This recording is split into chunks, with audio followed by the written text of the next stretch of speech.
Graça e paz a todos, amém? Gente, o negócio está caindo aqui. Agora sim.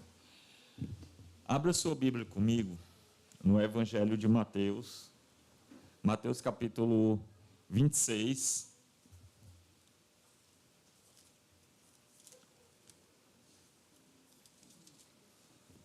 Mateus capítulo 26.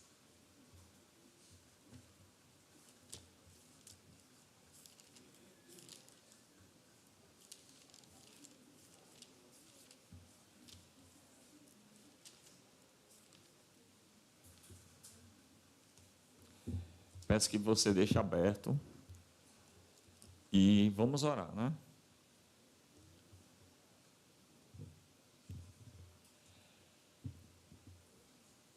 Curva a tua cabeça e vamos orar. Senhor,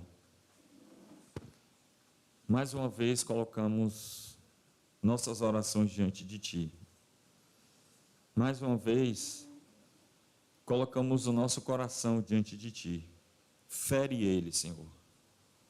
Fere nosso coração, sangra ele, quebra, para que a gente possa Te adorar de fato, para que a gente possa cultuar o Teu nome, render a Ti a glória que o Senhor merece. Que nosso coração esteja aberto à Tua palavra, esteja aberto à Tua presença, sensível à Tua voz. Nos enche da Tua graça, que Teu Santo Espírito ministre aos nossos corações. Fala conosco, em nome de Jesus. Amém.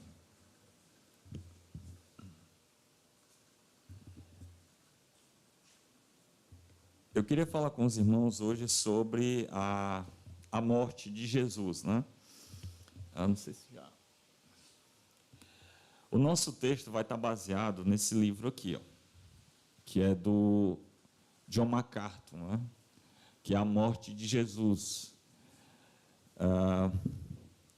É um livro que ao mesmo tempo é teológico, né? Mais, vamos dizer assim, mais detalhado, mas ao mesmo tempo um livro bem, vamos dizer assim, no caráter devocional, né? Bem aplicacional. Então, a nossa mensagem vai estar baseada aqui, né? Um livro que eu recomendo a todos, que é A Morte de Jesus, que vai desde a sua prisão, a sua crucificação e, obviamente, os resultados dela. Muito bem. Mateus capítulo 26. Eu queria ler com os irmãos até o capítulo 27, certo? A gente vai... Claro, a gente não vai ler tudo agora, 2 capítulos, né? Senão a gente... Quase 10 minutos só lendo, ou mais, né? A gente vai ler alguns trechos, vai pular para outros. E aí, eu queria dividir a mensagem em 4 partes, que são, primeira parte, versículos de 3 a 5, você tem o plano. A segunda parte, você tem a última Páscoa, né? Capítulo 26, versículos de 17 a 30. Você tem a agonia aí no jardim, versículos de 36 a 46. E, por fim, você tem a crucificação, Mateus capítulo 27, versículo 50. Então, são essas 4 partes aí que a gente vai ver, se Deus quiser, a gente vai avançar. Então, vamos lá, né? Vamos para a primeira parte, o plano aí para matar Jesus, versículos de 3 a 5, que diz assim: Então, os principais sacerdotes, os líderes religiosos, se reuniram no palácio da casa do sumo sacerdote, que se chama Caifás, e deliberaram como prender Jesus por meio de traição e matá-lo. Mas diziam: não durante a festa, para que não haja tumulto entre o povo. Então você tem aqui o plano, né? Essa reunião diabólica aqui, né? A pessoa, você se reunir, você ser um líder religioso, vamos colocar, é como se os crentes todos se reunissem e dizer assim: vamos matar aquele fulano ali, né? Então imagina essa reunião aqui, né? Vamos se reunir, vamos matar aquele cidadão ali, porque ele está, vamos dizer assim, tá, vamos dizer assim, juntando muitos seguidores para eles e a gente está perdendo aqui um pouco da nossa credibilidade. Então, essa reunião aí era basicamente isso. Eles tinham inveja de Jesus, tinham, vamos dizer assim, a perca de credibilidade por meio do povo. O povo amava Jesus pelo que ele fazia, pelas suas palavras. Então, você imagina aí a raiva desses homens. Não é? Como eu disse, essa reunião aí, essa reunião diabólica, né? Na realidade, esses líderes religiosos, saduceus, né? Fariseus, escribas, enfim, tantos outros aí, o que eles faziam? Eles extorquiam o povo. Você vê, por exemplo, no relato de João 10, quando Jesus fala que ele é o bom pastor, o paralelo que ele traça. Ele vai dizer, por exemplo, o famoso versículo conhecido pela gente como geralmente se usa, né, que diz que o diabo veio para matar e roubar e destruir. Né? Só que não, Jesus está falando ali de João 10, 10. Né? Jesus está falando ali dos falsos mestres, que faziam exatamente isso com o povo. Roubavam, matavam e destruíam. Tiravam tudo deles e deixavam eles na miséria. Qual é a diferença? Jesus ele veio para dar a vida por suas ovelhas. Essa é a diferença. Ele não veio para extorquir seu povo. Ele não veio para, vamos dizer assim, arrancar a lã deles. Ele veio, como diz, por exemplo, o versículo 15 de João capítulo 10.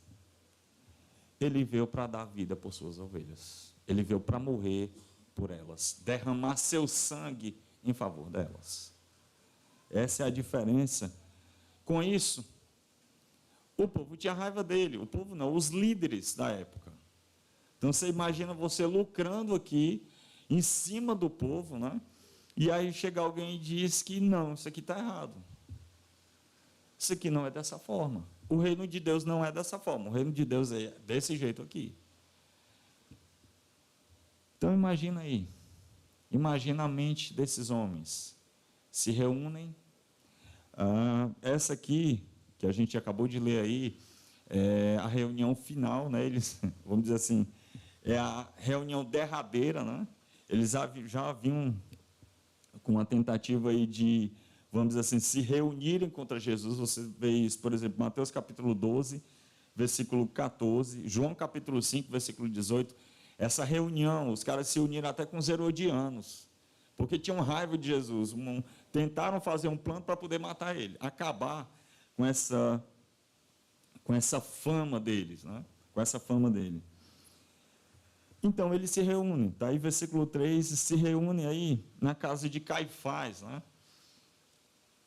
Caifás, ele é o tipo do sacerdote que foi constituído por base, vamos dizer assim, num contexto mais político. Né?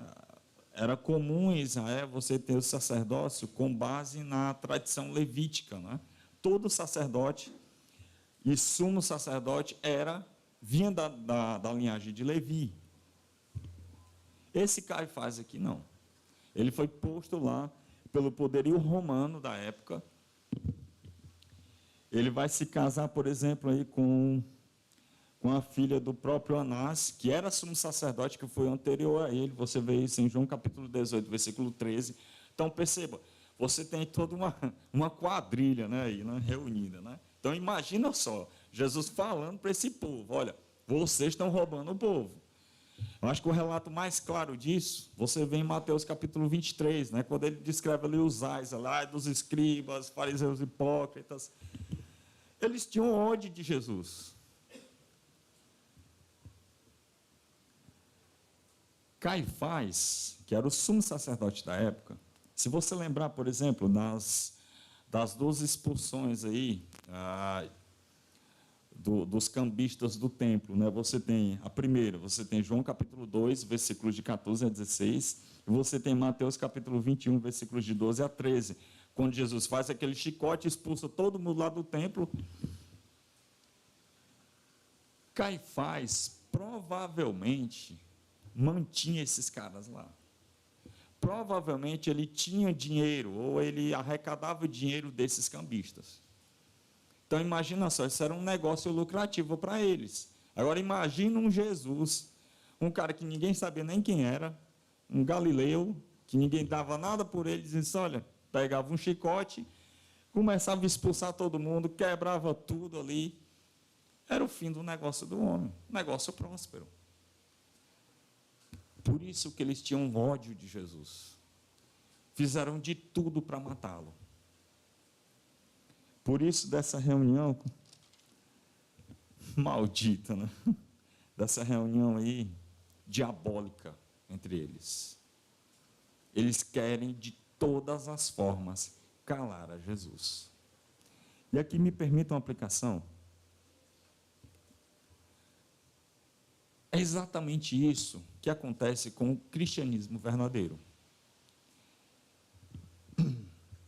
Quando o verdadeiro evangelho entra, ele vai fazer exatamente isso aqui, inimigos. O verdadeiro cristão, fiel, temente a Deus, ele sempre vai ser perseguido. Ele sempre vai ser odiado.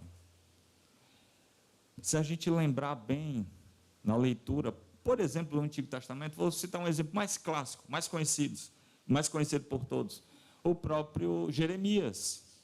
Jeremias era odiado pelo povo. Imagina só, mais de 500, 600 profetas aqui falsos, profetizando que tudo vai dar certo, é isso aí, Deus ama vocês, está certo. Jeremias chegava para eles e dizia, não, vocês estão tudo em pecado, o templo suntuoso que vocês estão vendo aí vai ser destruído, vocês estão pecando contra Deus, isso aqui é pecado. A pergunta é, o povo todo recolhendo, vamos dizer assim, bonança dos falsos profetas e destruição de Jeremias. A pergunta que a gente se faz é, a quem o povo ficaria a favor? Se dessa cambada de falso profeta que dizia que tudo iria dar certo, ou a favor de Jeremias, que chegava para o povo, confrontava seu ego, confrontava seu pecado e chamava o povo ao arrependimento. Jeremias, a semelhança de Jesus aqui, foi odiado pelo povo. Odiado. Fizeram de tudo para matá-lo. Assim como a gente vê aqui.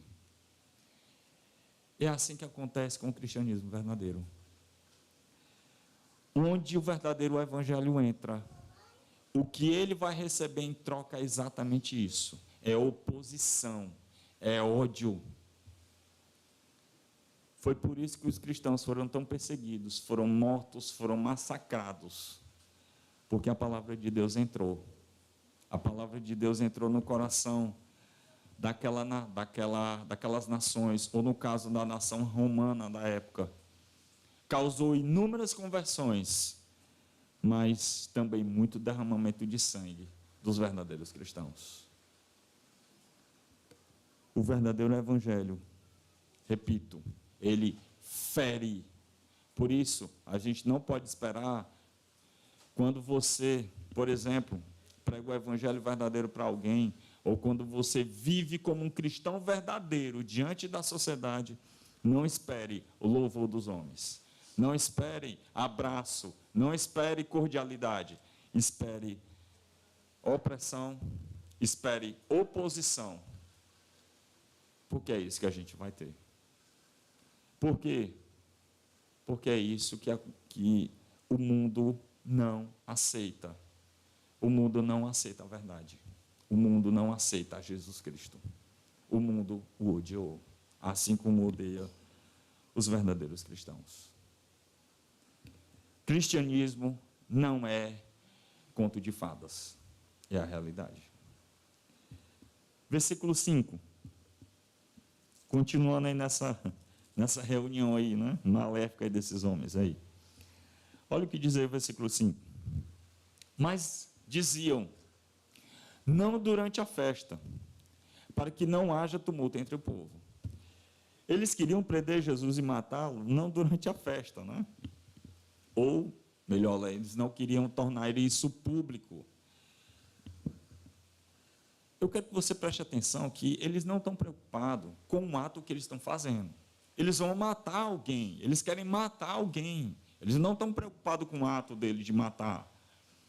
A preocupação deles é com a reputação deles ou do que vai acarretar para eles.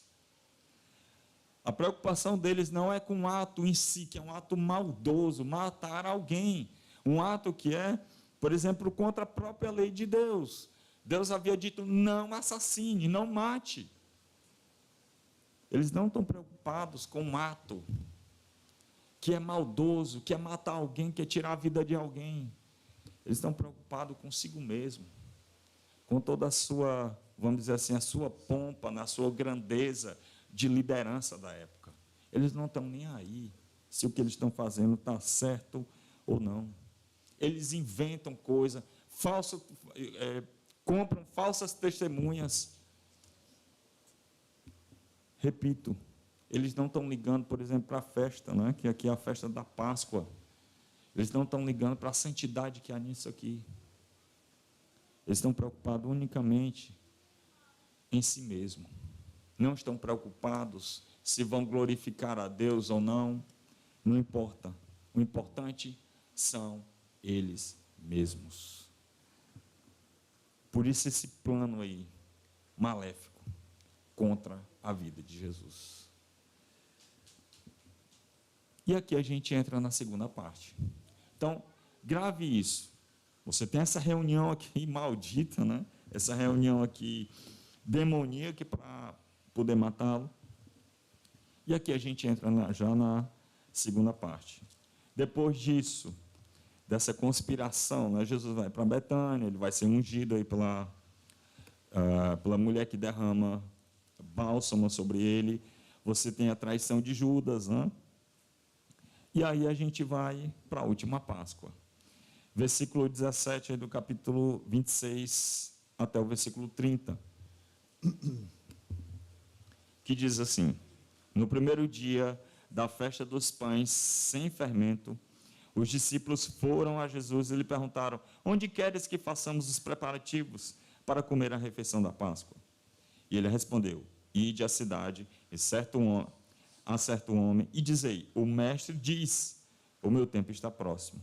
Celebrem a Páscoa, celebrarei a Páscoa com meus discípulos em tua casa. Os discípulos fizeram como Jesus lhe havia ordenado e prepararam uma refeição da Páscoa. Ao anoitecer, sentou-se à mesa com os 12, e enquanto comiam, ele disse: em verdade, verdade vos digo, que um de vocês me trairá.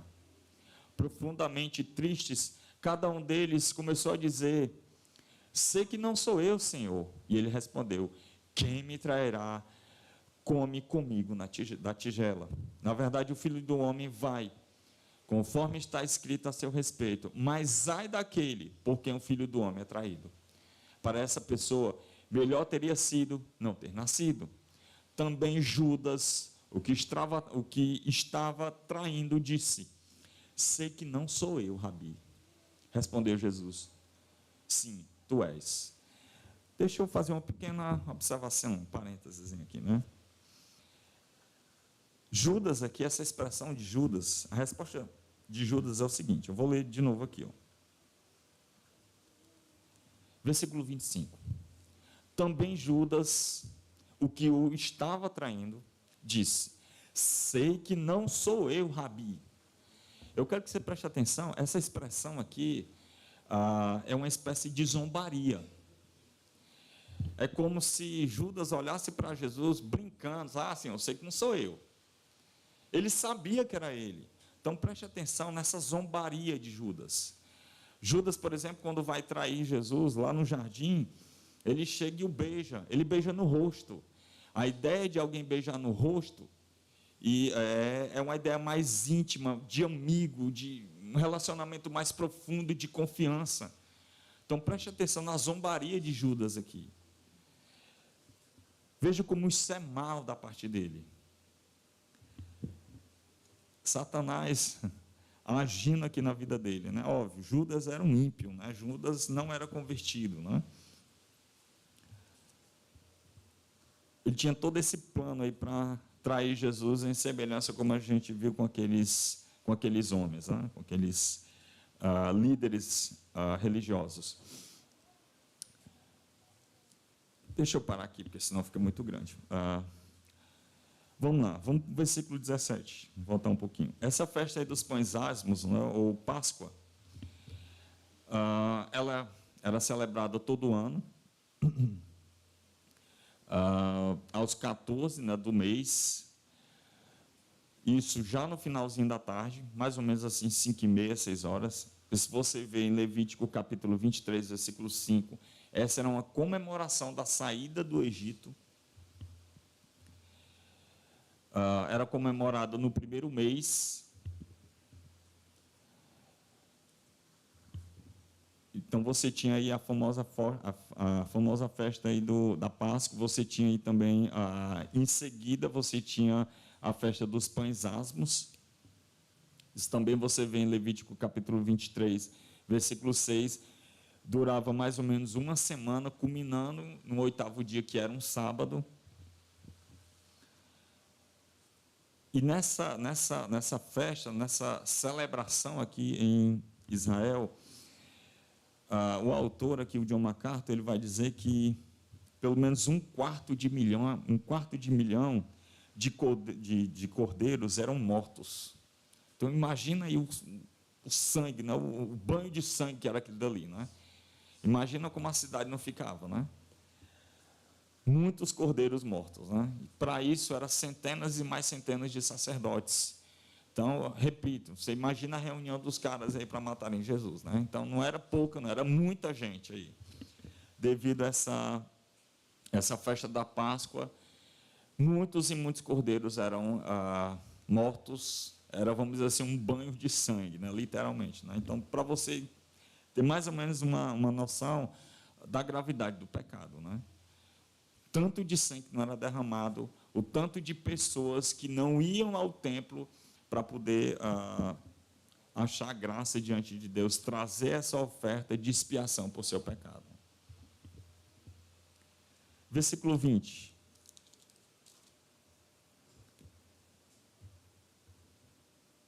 Ao anoitecer, sentou-se à mesa com seus discípulos. Aqui você tem o início da ceia, né, ou da Santa Ceia, como a gente conhece, né?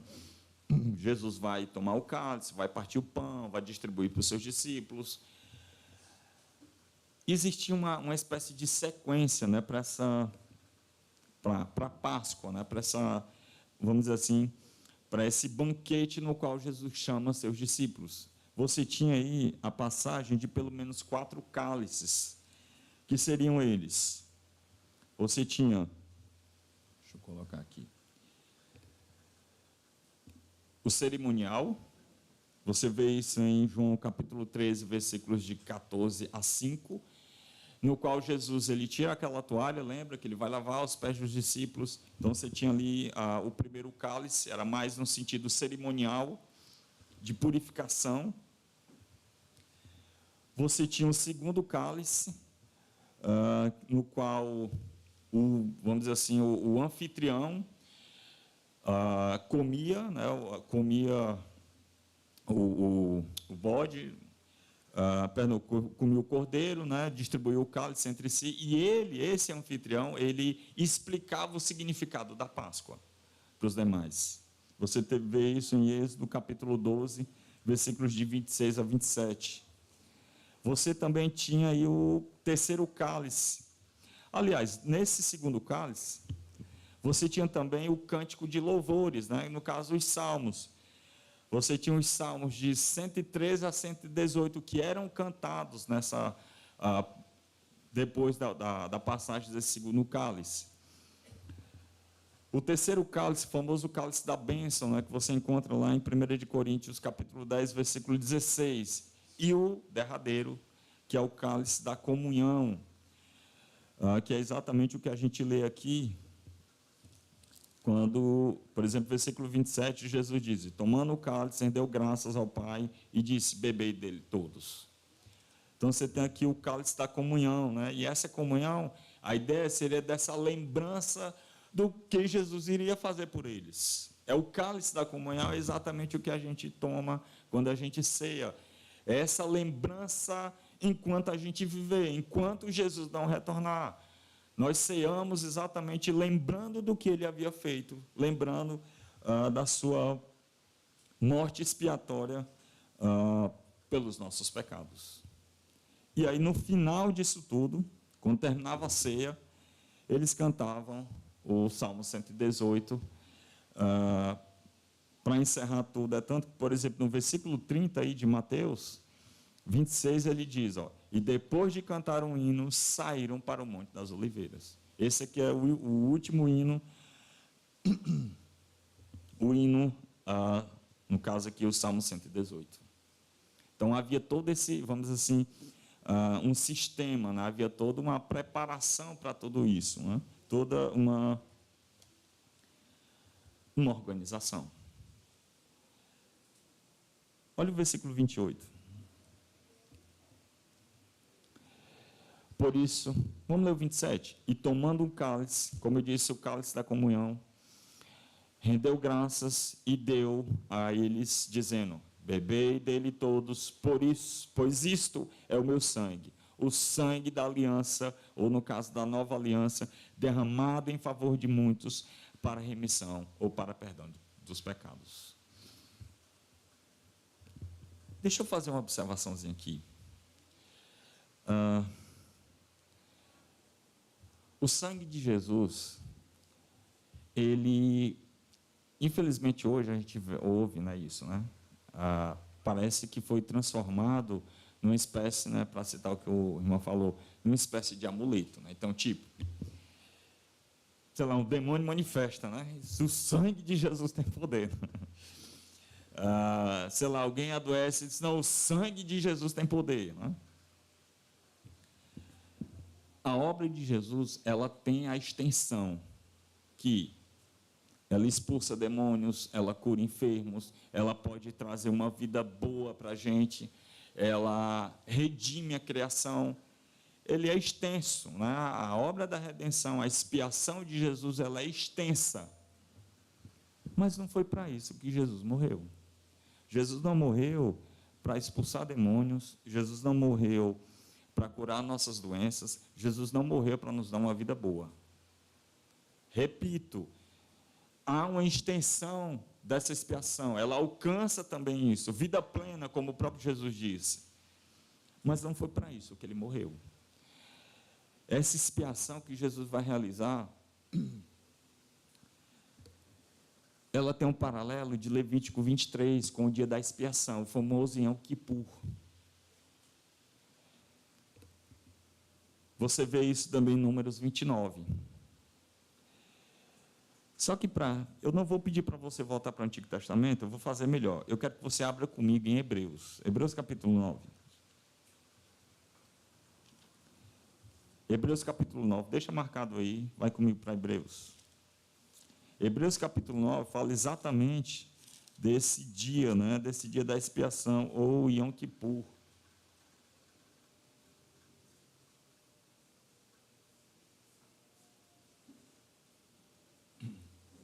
Versículo 24. Hebreus capítulo 9, versículo 24.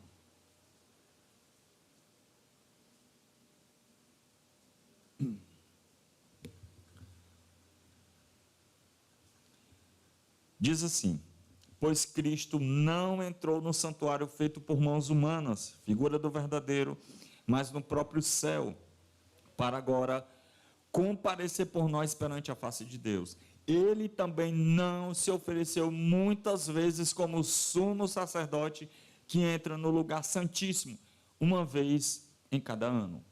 Preste atenção, isso aqui é o Yom Kippur, que acontecia uma vez por ano.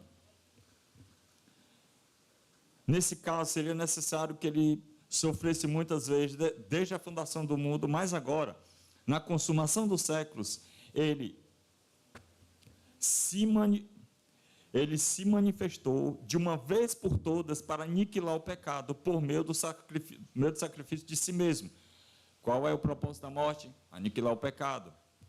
Versículo 28. Assim também Cristo, oferecendo-se uma vez só para levar os pecados de muitos, aparecerá uma segunda vez, não por causa do pecado, mas para a salvação dos que esperam nele. Mais uma vez, propósito da morte expiatória, pecado, expiar o pecado.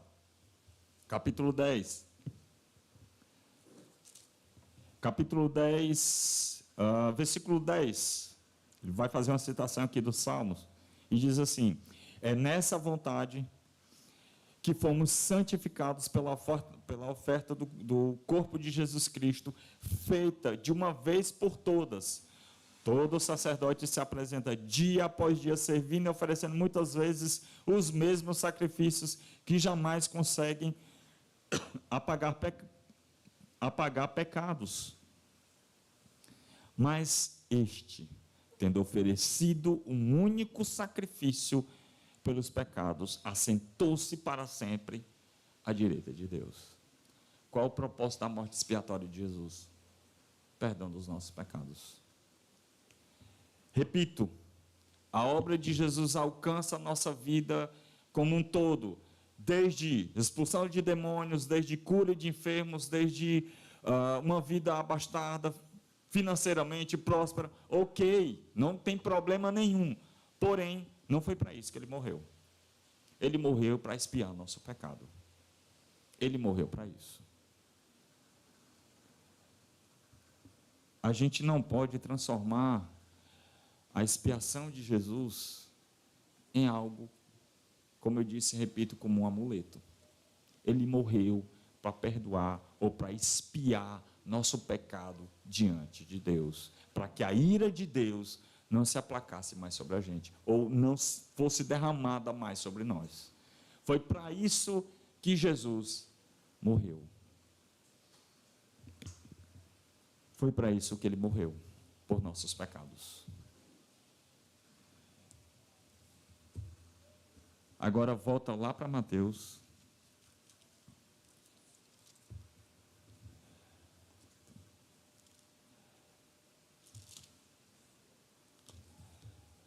Volta lá para Mateus 26.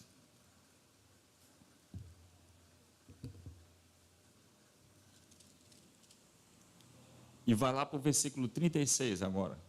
A gente vai entrar aqui na agonia do jardim, na terceira parte da nossa mensagem.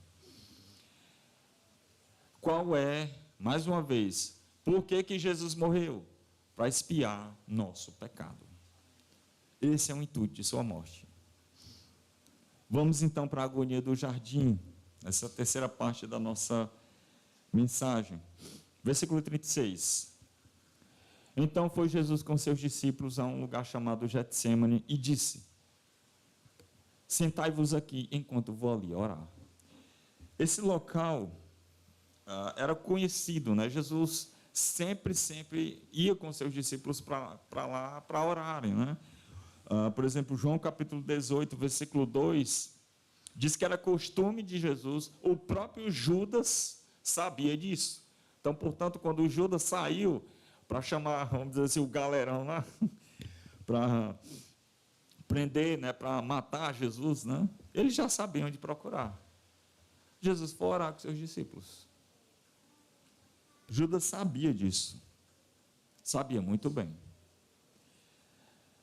Agora, olha o teor da oração de Jesus. Versículo 39.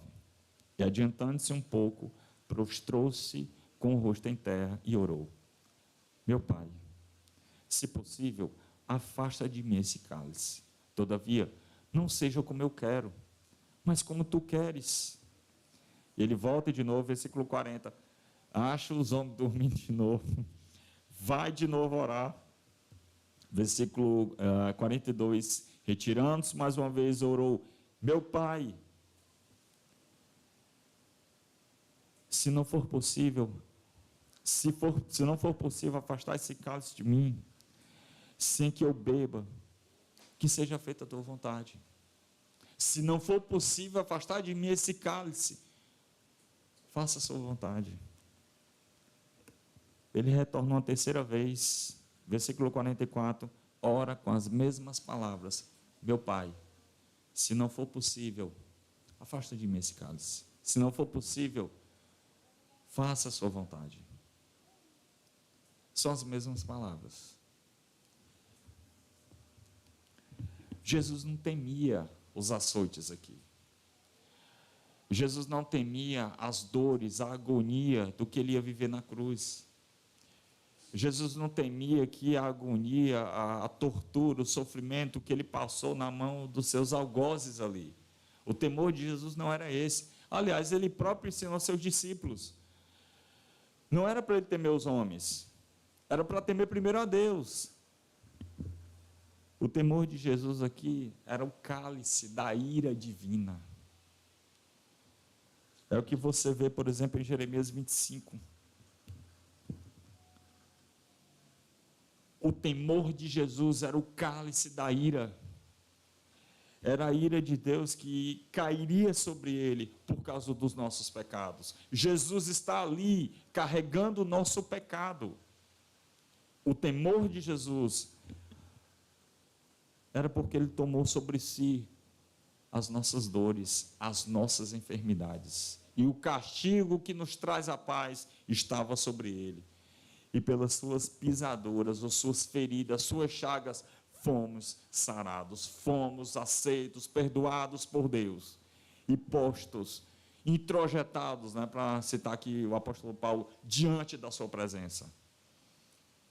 Foi por meio da sua morte, foi por meio da sua vontade cumprida que fomos aceitos por Deus. Esse é o temor de Jesus, a ira de Deus. Tudo que ele iria experimentar, Jesus levou sobre si o nosso pecado.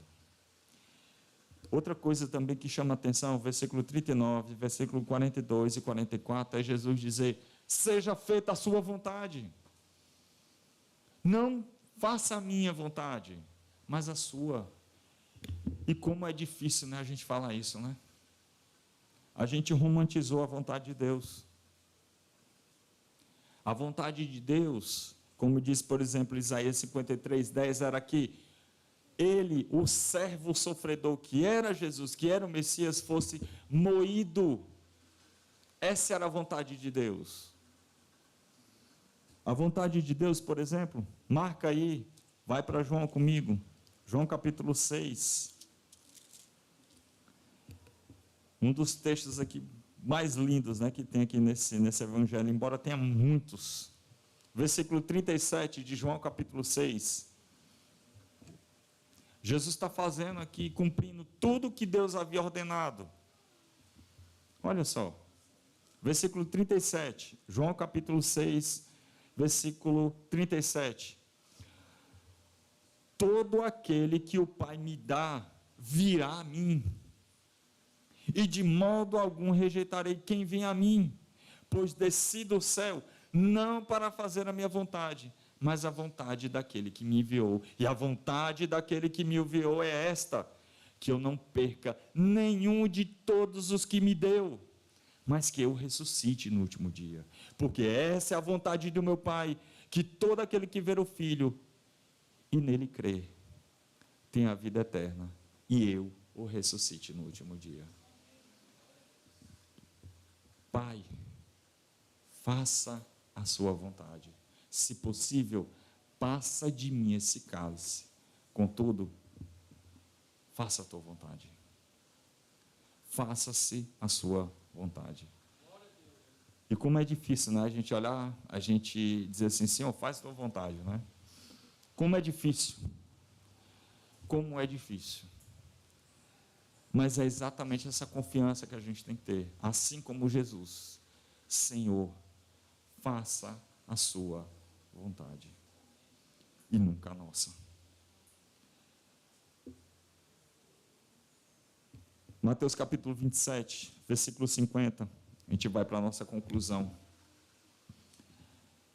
É a quarta e última parte, que é a crucificação de Jesus. Mateus capítulo 27, versículo 50.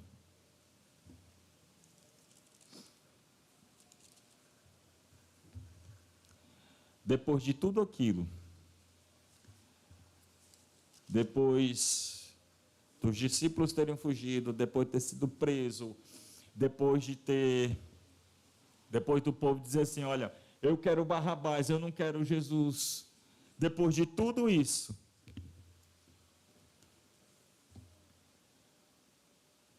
Jesus diz, e Jesus bradando de novo em alta voz, entregou o Espírito. Vamos parar aqui um pouquinho. Marca, vem comigo para João capítulo 19, versículo 30. Deixa marcadinho aí. Vamos fazer um paralelozinho aqui. João 19, versículo 30.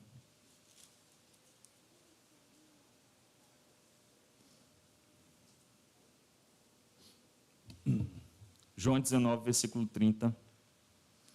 Diz assim: havendo provado o vinagre, Jesus disse: está consumado. Inclinando a cabeça, entregou o Espírito.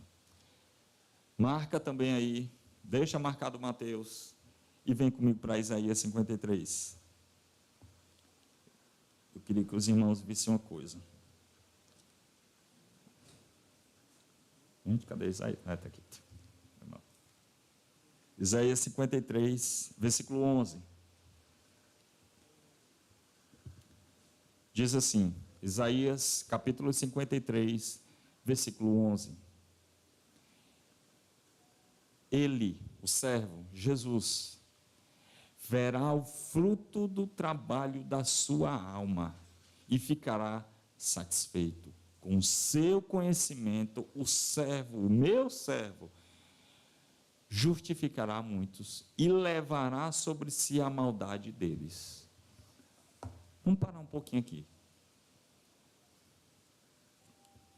Eu quero que você preste atenção, ainda em Isaías,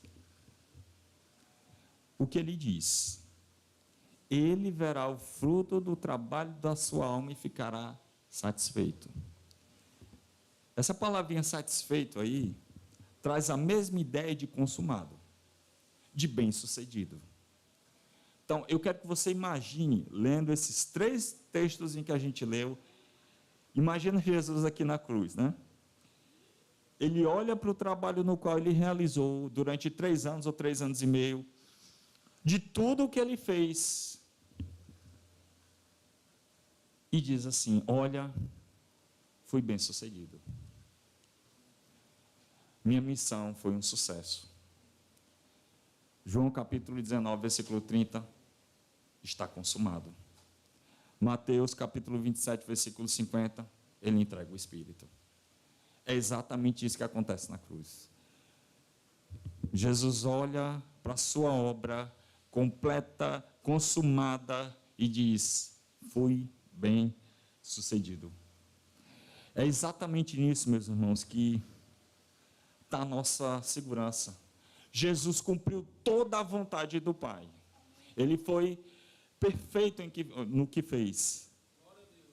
Ele foi bem sucedido em sua missão. Por isso que a semelhança do servo, ele diz: estou satisfeito com a obra que eu fiz. Fui bem sucedido. Jesus, então, que é uma das coisas interessantes, né? Por exemplo, quando em Lucas 23, 34, deixa marcadinho aí em Isaías, lá no versículo 34, Jesus diz assim: Pai, perdoa-lhes, pois não sabem o que fazem. Olha que coisa legal, Isaías 53, versículo 12. Por isso lhe darei uma porção com os grandes, ele repartirá o despojo com os poderosos, porque derramou sua vida até a morte, e foi contado com os transgressores, mas ele levou sobre si o pecado de muitos, e intercedeu pelos transgressores. O que Jesus fez na cruz está aqui. Pai, perdoa-lhes, eles não sabem o que fazem. Ele intercedeu pelos transgressores.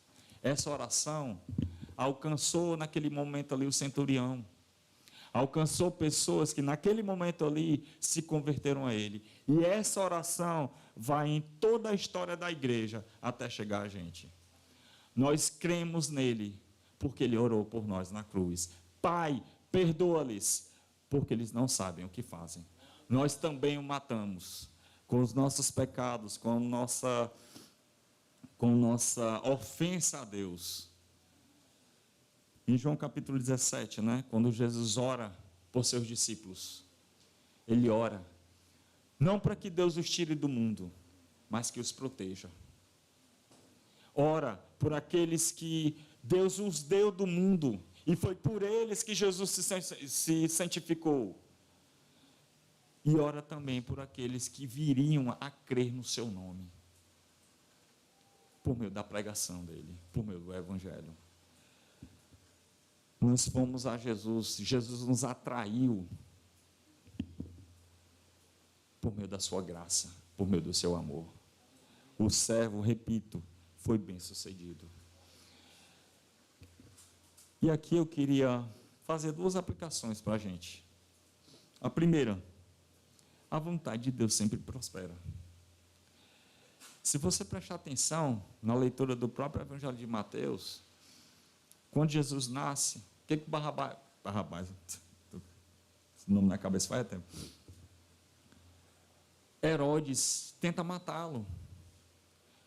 Um anjo aparece para José, eles vão para o Egito. Tudo isso estava de acordo com os propósitos, as escrituras do Antigo Testamento. As tentativas de matar Jesus. Olha, por exemplo, agora sai daí de Isaías, volta lá para Mateus. Mateus 26.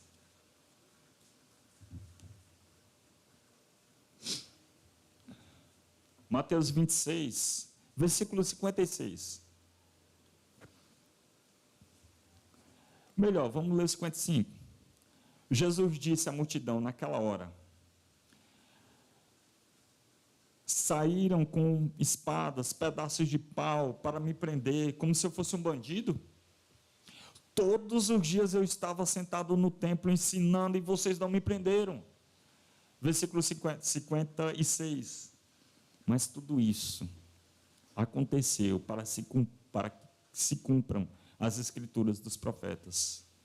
Então todos os discípulos deixaram e fugiram. O que acontece aqui? Por que eles estão prendendo Jesus? Porque chegou a hora dele. Eu acho que quem fala mais disso é o próprio Evangelho de João.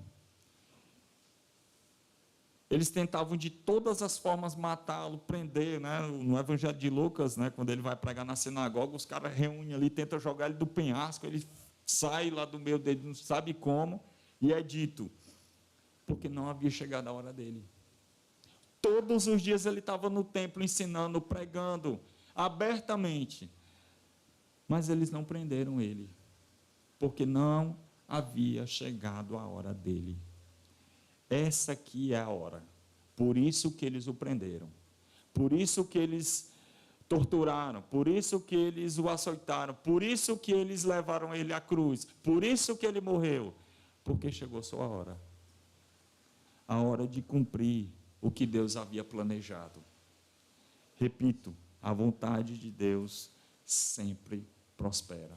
Até mesmo Judas, que o traiu.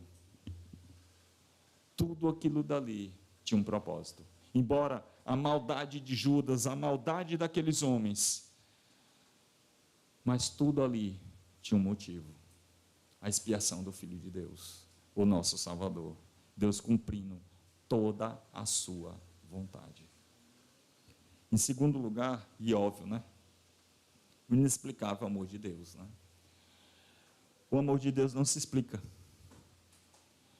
Não se explica. Nós o negamos, nós pecamos contra Deus, nós o ferimos, a semelhança desses homens aqui, a semelhança deles, dizemos: queremos Barrabás, crucifiquem Jesus. E mesmo assim, Deus envia seu Filho unigênito, sem igual, imaculado, santo, para morrer por nós. E é o que Jesus diz, como a gente leu em João 6. É a vontade de Deus que todo aquele que vá ao Filho e o veja, ele o ressuscite no último dia. Perceba como Deus é maravilhoso com a gente. Perceba como o amor dele é grande conosco. Nós não merecemos o seu amor. Lembra? Nós nunca amamos a ele. Foi ele que nos amou primeiro. Foi ele que nos chamou. Foi ele que nos salvou. Se temos fé em Deus, foi porque o Espírito colocou fé em nosso coração. Se oramos a Deus, é porque nosso coração foi ferido, foi destroçado e posto diante dele. Se cremos em Deus, foi porque fomos convertidos, não fomos nós que fomos para ele. Para citar Agostinho, né? Agostinho de Hipona, que ele diz: a gente foi buscado por Deus, nós nunca o buscamos, fomos buscados por ele, fomos amados por ele, ele nos amou, ele nos feriu. O amor de Deus é inexplicável. Que Deus possa nos dar graça mais e mais, e que possamos amá-lo mais e mais. Amém? Vamos orar, vamos ficar de pé.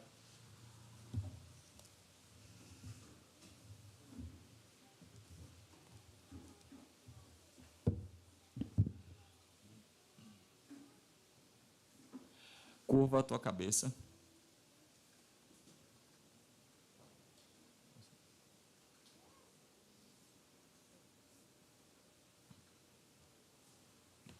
Senhor, aprendemos de Ti, Pai, que Teu amor é grandioso. Negamos o Senhor, blasfemamos de Ti, desonramos o Senhor, ofendemos ao Senhor, mas o Senhor envia Seu Filho para morrer por nós. O que dizer para Ti? Nosso coração não tem palavras, não existe palavras, não existe livros, não existe pensamentos para Te agradecer, não existe nada em nossa vida no qual possamos Te dizer obrigado, porque é extenso o Teu amor, é extenso. A única coisa que a gente pode fazer é recebê-lo de coração aberto. Nós somos limitados, nosso pensamento é curto, nossas palavras são curtas, e diante de Ti, o Teu amor nos constrange, o teu amor nos dobra diante de Ti, o Teu amor colocou Teu Filho Jesus para sangrar por nós. Senhor, que nossa vida seja entregue nas Tuas mãos, que nosso coração, ele ferva de amor por Ti, que nosso coração Te exalte, Te adore. Nós Te agradecemos por esse amor maravilhoso, por essa morte gloriosa do Teu Filho Jesus, o nosso Salvador, e pedimos a Ti que o Senhor nos guie mais e mais nesse amor, pois nosso coração é dependente de Ti, o nosso coração depende da Tua graça. Nos despede em paz para os nossos lares, e que esse amor transborde em nossas vidas, que esse amor maravilhoso transborde em nossas vidas, pois o nosso culto a Ti, em todos os locais onde estivermos. Toma nas Tuas mãos a nossa vida, as nossas orações, em nome de Jesus, amém.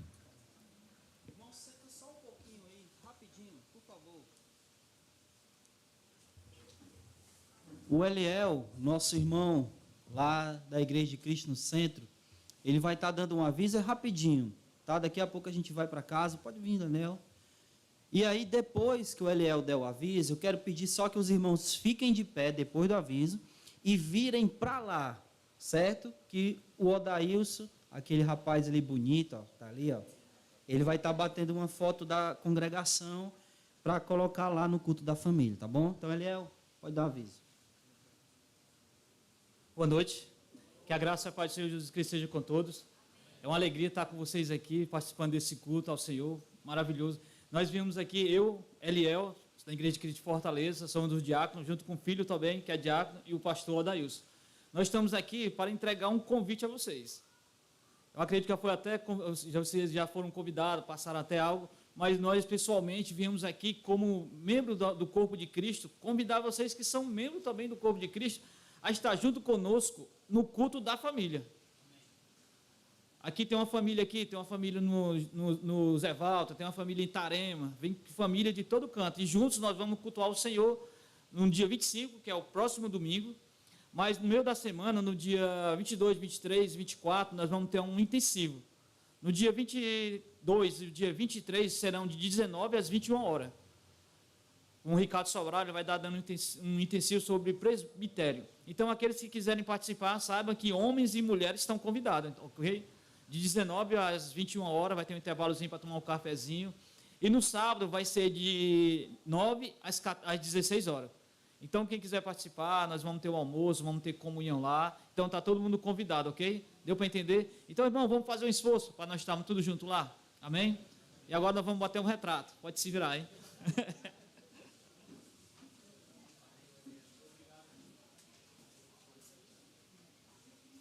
Quero ficar bem aqui. É.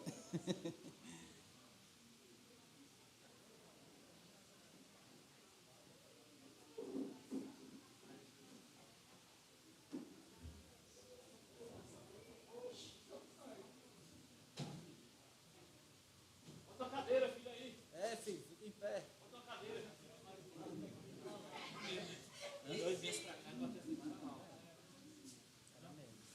Ei, filho. É melhor tu bater daqui pra aí, né, não? Que aqui tu fica em pé.